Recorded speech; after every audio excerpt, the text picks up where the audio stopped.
Jim Finks was the GM at the time, and I wrote a letter to Mr. Finks and said, listen, I will pay for you to let me try out for the New Orleans Saints. I went back to Ole Miss. I had a semester left. I went and graduated and got my degree when I was in between, you know, my 48th different team trying to play for her.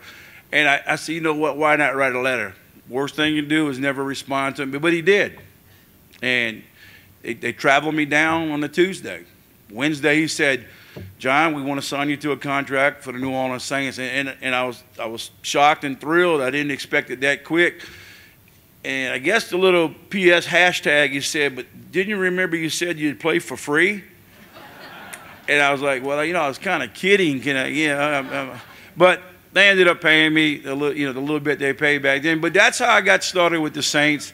I took the pen in my hand and pretty much begged, and I was proud to say I begged to get an opportunity, and didn't make it in '86. And the strike season hit, and we all sort of know what happened there. Ended up 12-3, and got drummed by Minnesota 44-10 in our first playoff game ever in 30 years of the New Orleans Saints not having a winning team. I felt like I was a part of that.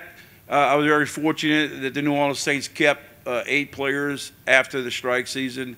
I was one of the players that stayed on the team. And then I had to hear, and I'm going to say this, I had to hear people always talk about, well, you were scab, you crossed the line, you did this and all that. And I said, well, yes, I did, because it gave me an opportunity for something I wanted to really do. Maybe never, ever play for the New Orleans Saints after those 3 games or whatever, but it gave me an opportunity.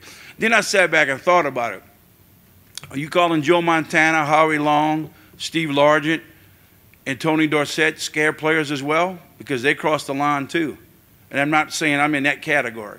But I'm saying if you're going to use that as what you're calling me, but you don't call those guys the same guys, they crossed the line too to play football. They wanted to play for their reasons. I played for my reasons. So I stuck around for 4 years, and we talk about injuries. You know, I had a torn rotator cuff and a tendon tear in my right elbow. It kind of ended my playing career for the Saints, and then I tried to go off in other places, but nobody's going to take a, you know, Mickey knows you're not taking quarterbacks with rotator cuff tears and tendon tears and working them out. So it was tough to get back in the NFL, but I had that golden opportunity. I played. I was here in my hometown. I'm very fortunate that I'm here.